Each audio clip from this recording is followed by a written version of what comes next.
Tema firman Tuhan hari ini, waktunya dipersingkat dalam Markus pasal 13 ayat yang ke-19 sampai 20. Sebab pada masa itu akan terjadi siksaan seperti yang belum pernah terjadi sejak awal dunia diciptakan Allah sampai sekarang, dan yang tidak akan terjadi lagi. Dan sekiranya Tuhan tidak mempersingkat waktunya, maka dari segala sesuatu yang hidup tidak akan ada selamat. Akan tetapi oleh karena orang-orang pilihan yang telah dipilihnya, Tuhan mempersingkat waktunya.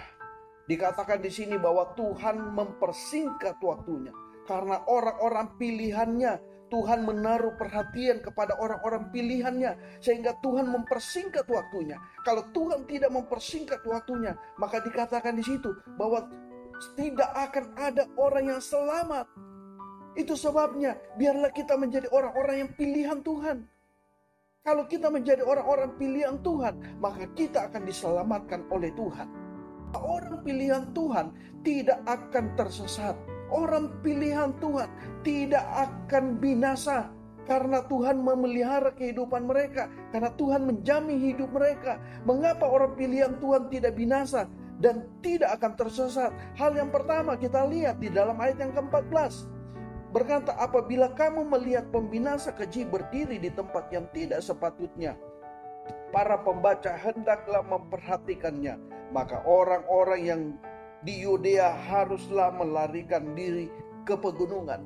Ini kita melihat di sini bahwa mengapa orang-orang di pilihan Tuhan tidak bisa binasa, mengapa orang-orang pilihan Tuhan tidak bisa disesatkan. Karena mereka punya perhatian. Orang pilihan Tuhan itu selalu menaruh perhatian terhadap firman Tuhan. Dia memiliki perhatian. Orang pilihan Tuhan bukan orang yang masa bodoh, tetapi orang pilihan Tuhan adalah orang yang bijaksana, yang selalu menaruh perhatian.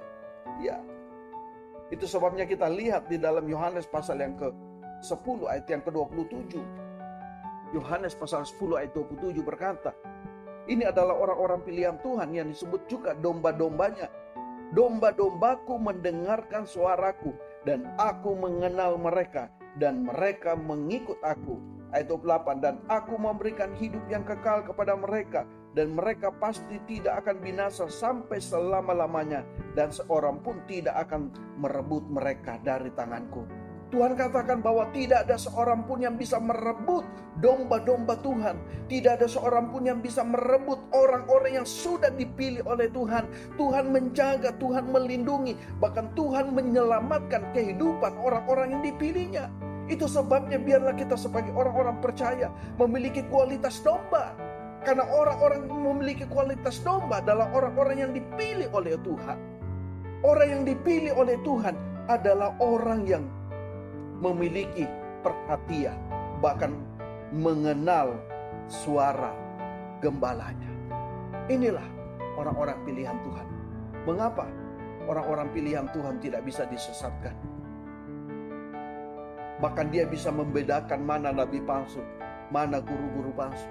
Orang-orang pilihan dia bisa membedakan, karena dia bisa mendengarkan mana suara gembala dan mana suara yang bukan gembala. Itulah orang-orang pilihan.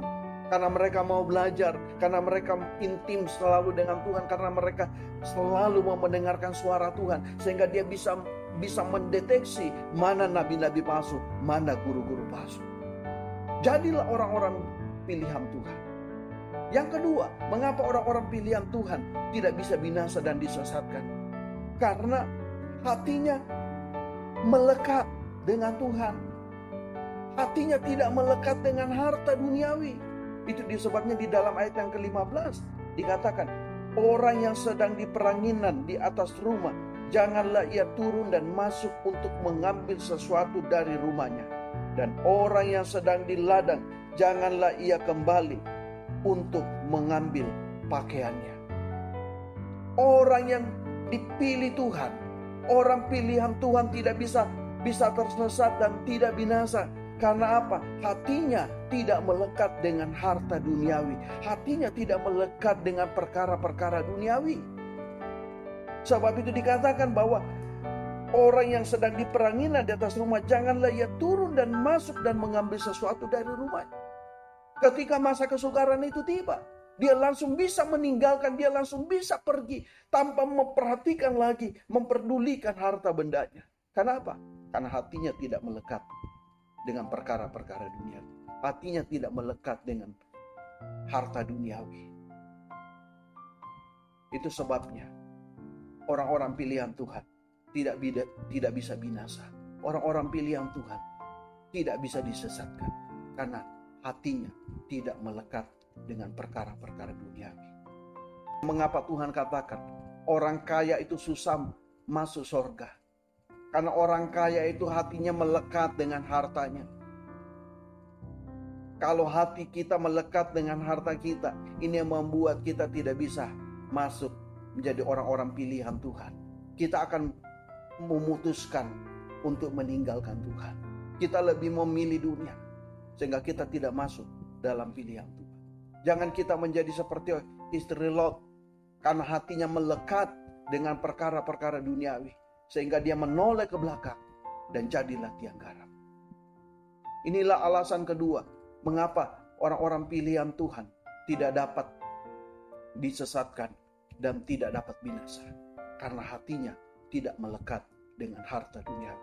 Engkau boleh bekerja, engkau boleh mencari uang, tetapi jangan hartamu, uangmu melekat dengan hatimu sehingga engkau melupakan Tuhan, sehingga engkau tidak peduli dengan Tuhan, engkau tidak pernah berdoa, engkau tidak pernah beribadah. Ya, engkau sungguh-sungguh dalam bekerja, tetapi engkau tidak sungguh-sungguh mencari Tuhan. Engkau bisa siang malam bekerja untuk mencari uang, tetapi engkau tidak pernah sungguh-sungguh mencari Tuhan. Ini membuktikan bahwa hatimu melekat dengan hartamu. Hatimu melekat dengan uangmu. Orang yang hatinya melekat dengan harta uang, dia akan masuk di dalam aniaya. Dia akan masuk dalam siksaan antikris. Haleluya. Dan hal yang ketiga, mengapa orang pilihan itu tidak binasa dan tidak bisa disesatkan?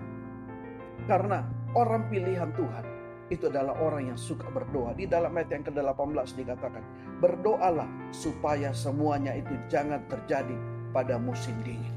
Artinya apa? Orang pilihan Tuhan itu adalah orang yang suka berdoa. Orang pilihan Tuhan itu hatinya melekat dengan Tuhan. Hatinya suka dekat dengan Tuhan. Itulah orang pilihan Tuhan. Sehingga orang pilihan Tuhan itu akan terhindar dari masa kesukaran besar.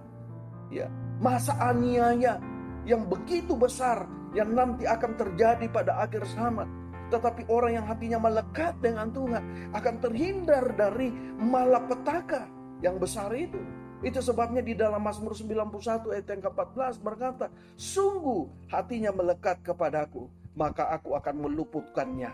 Aku akan membentenginya sebab ia mengenal namaku. Ya, dikatakan sungguh hatinya melekat kepadaku.